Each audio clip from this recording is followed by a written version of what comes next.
आज जिस पर्सनालिटी की मैं बात करूंगी, इन्होंने जिंदगी भर करियर बनाने के लिए भागदौड़ बहुत की। इन्हें कहाँ पता था कि एक कुर्सी पर बैठे रहने वाले रोल के लिए इन्हें नेशनल अवार्ड मिल जाएगा। 6 साल के थे तब से फिल्म मेकर बनना चाहते थे। आज की डेट में एक बेहतरीन एक्टर हैं, राइटर हैं और कई सारे प्लेस डायरेक्ट भी कर चुके हैं। ये हैं बहुत टैलेंटेड एक्टर, लेकिन अफसोस इंडस्ट्री इनके टैलेंट को निचोड़ नहीं पाई। इन्होंने तहकीकात किया तो गोपी चंद के नाम से जाने गए, इन्होंने सत्या की तो कल्लू मामा कहलाए, इन्होंने जॉली एलएलबी में जज का रोल किया तो सुंदरलाल त्रिपाठी के नाम से मशहूर हुए। आप समझ ही गए होंगे मैं किसकी बात कर रही हूँ। बात करेंगे हमारी इंडस्ट्री के बेहतरीन एक्टर सौरभ शुक्ला की। सौरभ शुक्ला की लाइफ से जुड़ी वो बातें मैं आपको बताऊंगी जो आपने शायद ही सुनी होंगी। कब एक चैलेंज के कारण सौरभ शुक्ला बन गए एक्टर। क्यों सौरभ शुक्ला जब फिल्म इंडस्ट्री में लॉन्च नहीं हुए थे और तब शेखर कपूर बैंडिट क्वीन बना रहे थे, उसके बावजूद सौरभ शुक्ला ने शेखर कपूर को भाव नहीं दिए, और कैसे एक ही फिल्म सत्या ने सौरभ शुक्ला की जिंदगी और करियर दोनों ही बना दिए।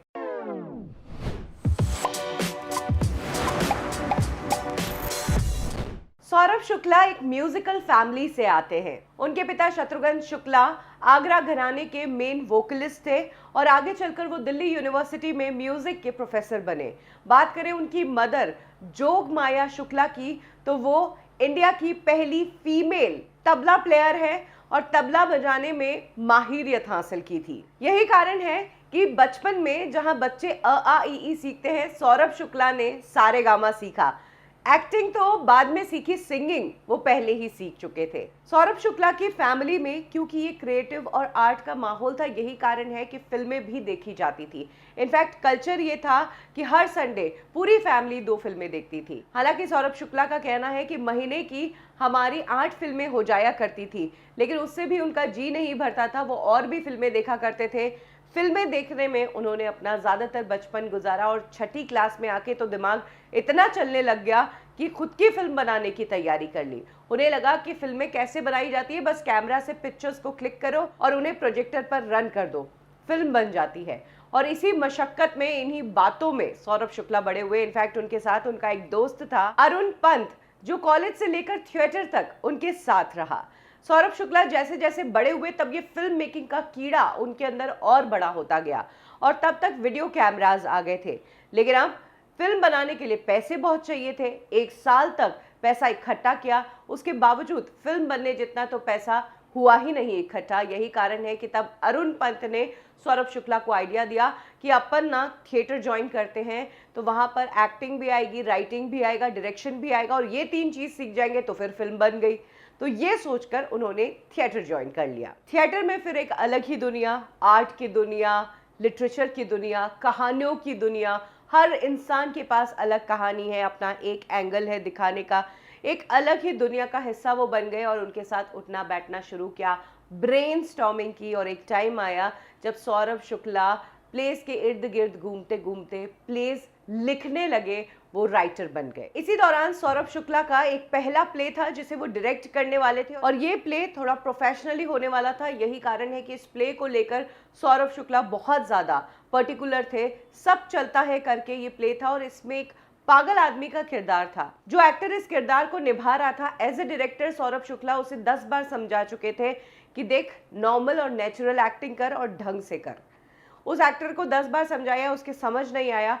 एक्टर सौरभ शुक्ला पर चिढ़ गया और कहा कि अगर इतने अच्छे से आप बता रहे हो तो आप खुद ये रोल क्यों नहीं कर लेते। क्योंकि सौरभ शुक्ला ने ये रोल लिखा था तो उन्हें पता था कि इस रोल को पोर्ट्रे कैसे करना है। उन्होंने उसे ये रोल करके बताया, और उस दौरान वहाँ मौजूद सभी लोगों ने सौरभ शुक्ला को कहा, आपने बहुत अच्छी एक्टिंग की और आप ही इस रोल को निभा लो। और इस तरीके से सौरभ शुक्ला ने अपने ही लिखे हुए प्ले, जिसे उन्होंने खुद ने डायरेक्ट किया, उसमें पहली बार एक पागल आदमी की एक्टिंग की।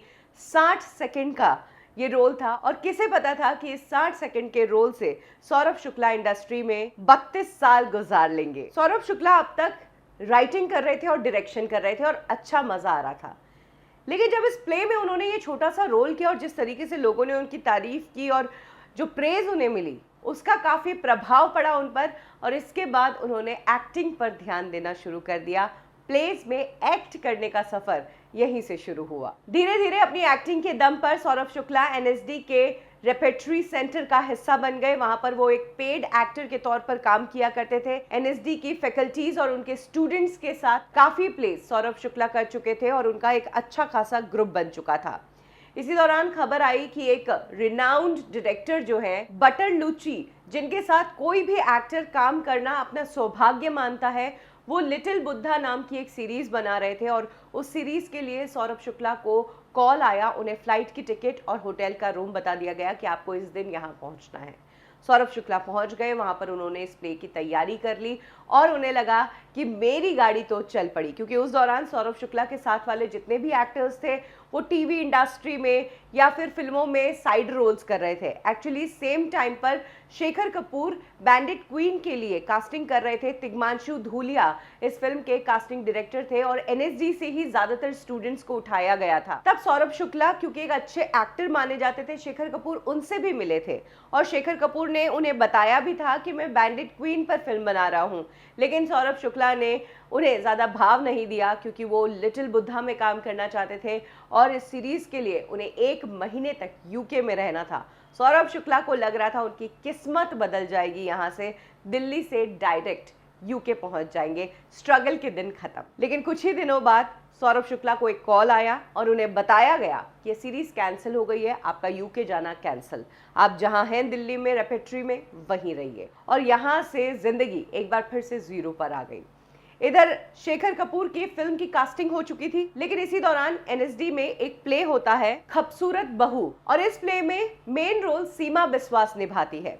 क्योंकि शेखर कपूर ने सीमा बिस्वास को बैंडिट क्वीन का रोल दिया था, इसीलिए शेखर कपूर सीमा बिस्वास के उस प्ले को देखने आए थे। इसी प्ले का हिस्सा सौरभ शुक्ला भी थे, जिसमें उन्होंने 2-3 किरदार किए। शेखर कपूर ने उस दिन सौरभ शुक्ला को उस प्ले में देखा और उसके बाद घर जाकर उन्होंने बैंडिट क्वीन की पूरी स्क्रिप्ट चेंज की। उन्होंने एक नया किरदार ऐड किया, कैलाश नाम का किरदार, और ये किरदार उन्होंने ऑफर किया सौरभ शुक्ला को। सौरभ शुक्ला को टिकट्स थमाई गई और कहा धौलपुर पहुंचो, और यहाँ से फिल्म इंडस्ट्री में उनकी शुरुआत हुई। क्योंकि सौरभ शुक्ला इस दौरान शेखर कपूर के साथ अच्छे घुल मिल गए थे, बैंडिट क्वीन में उनका अच्छा खासा किरदार था और शेखर कपूर सौरभ शुक्ला से इम्प्रेस थे। ये बंदा एक्टिंग भी करता है, राइटिंग भी करता है और डायरेक्शन का भी सेंस है। यही कारण है कि शेखर कपूर ने उन्हें अपनी टीम का हिस्सा बना दिया। इसी दौरान शेखर कपूर को मिला सीरीज तहकीकात, जिसमें देवानंद के भाई विजय आनंद मेन रोल में थे और विजय आनंद के असिस्टेंट गोपी चंद के रूप में तब सौरभ शुक्ला को रखा गया था।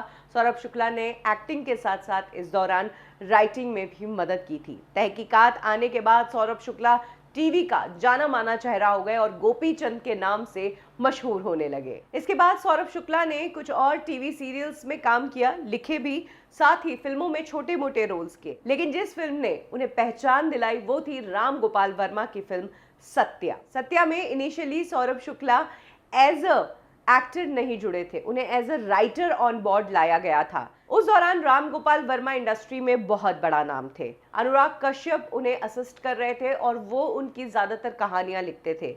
लेकिन राम गोपाल वर्मा को फिल्म सत्या की कहानी एक अलग एंगल से चाहिए थी। अनुराग वाला एंगल था, लेकिन एक और राइटर को वो आजमाना चाहते थे। तब अनुराग ने ही सौरभ शुक्ला का नाम सजेस्ट किया, क्योंकि अनुराग कश्यप सौरभ शुक्ला को एनएसडी के टाइम से जानते थे। यही कारण है कि राम गोपाल वर्मा ने सौरभ शुक्ला को वहां पर बुलाया और कहानी लिखने के लिए कहा। इसी दौरान राम गोपाल वर्मा कल्लू मामा के किरदार को ढूंढ रहे थे और तब सौरभ शुक्ला का उन्होंने काम देखा और उन्हें लगा कि कल्लू मामा के किरदार में सौरभ शुक्ला बिल्कुल परफेक्ट रहेंगे। सौरभ शुक्ला ने फिर सत्या में राइटिंग के साथ साथ एक्टिंग भी की और इस फिल्म ने उनकी जिंदगी बदल दी। वो एक पॉपुलर चेहरा हो गए। सौरभ शुक्ला को अचानक पूरी इंडस्ट्री जानने लगी। कल्लू मामा अब गोपी चंद से बड़ा नाम हो गया था और यही वो फिल्म थी जिसकी शूटिंग के दौरान सौरभ शुक्ला की पहली बार मुलाकात हुई उनकी करंट वाइफ से। बरनाली रे उनकी वाइफ का नाम है, जो उस दौरान राम गोपाल वर्मा की असिस्टेंट थी। आज एक बहुत बड़ी ऑथर है और राइटर है। बरनाली की अपनी पहचान है। सत्या मूवी के दौरान ही सौरभ शुक्ला ने बरनाली को पसंद कर लिया और आगे चलकर दोनों ने शादी कर ली। इसके बाद सौरभ शुक्ला एक और शानदार फिल्म में नजर आए, नायक फिल्म थी जिसमें सौरभ शुक्ला ने पांडुरंग का किरदार निभाया था और ये किरदार भी लोगों को खूब पसंद आया था। 2008 में वो स्लम डॉग मिलियनेयर में नजर आए, वहीं 2012 में बर्फी फिल्म में भी उनके किरदार की काफी तारीफ रही। और 91 से अपनी जर्नी शुरू करने वाले सौरभ शुक्ला को फाइनली 2013 में आकर अपनी परफॉर्मेंस के लिए सही क्रेडिट मिला। इस दौरान उन्होंने फिल्म की थी जॉली एलएलबी। इस फिल्म में उन्होंने जज का किरदार निभाया था और एक कुर्सी पर बैठकर उन्हें बस हियरिंग सुननी थी, लेकिन इस किरदार में इतनी ओरिजिनलिटी थी कि सौरभ शुक्ला के इस किरदार से सभी लोगों ने कनेक्ट किया। इस फिल्म के लिए उन्हें बेस्ट सपोर्टिंग एक्टर का नेशनल अवार्ड मिला, जो सौरभ शुक्ला इतने सालों से दौड़ भाग कर रहे थे अपने करियर को बनाने के लिए। उन्हें क्या पता था कि कुर्सी पर बैठने वाला एक किरदार उन्हें नेशनल अवार्ड दिला देगा। 2018 में आई रेड फिल्म में भी हमें सौरभ शुक्ला एक दमदार परफॉर्मेंस करते नजर आए। वो ताऊजी के किरदार में नजर आए और काफी डेंजर वो रोल था उनका। आगे चलकर बाला, मैडम प्राइम मिनिस्टर जैसी फिल्मों का वो हिस्सा रहे। सौरभ शुक्ला इंडस्ट्री में एक्टिव है और अपने हर एक रोल से अपनी छाप छोड़ते हैं, लेकिन प्रॉब्लम इस इंडस्ट्री की ही है कि कई बार सौरभ शुक्ला को टाइपकास्ट किया गया, उन्हें रिपीट मोड पर पुलिस के, वकील के, इस तरह के रोल्स दिए गए। वी होप कि उन्हें वैसे रोल्स दिए जाए जैसा रोल उनका रेड में था या फिर जैसा रोल उनका जॉली एलएलबी में था। अलग तरह के किरदार लिखे जाए ताकि एज एन आर्टिस्ट भी सौरभ शुक्ला को परफॉर्मेंस के लिए थोड़ा स्पेस मिले। सौरभ शुक्ला की कौन सी फिल्म का कौन सा किरदार आपको सबसे ज्यादा पसंद आता है, कमेंट सेक्शन में जरूर शेयर करें। कब, क्यों और कैसे में अभी के लिए बस इतना ही। फिर मिलेंगे बॉलीवुड की एक और कहानी के साथ। तब तक के लिए लाइक करें हमारा फेसबुक पेज बॉलीवुड ठिकाना, फॉलो करें हमें इंस्टा पे और सब्सक्राइब करें हमारा यूट्यूब चैनल बॉलीवुड ठिकाना।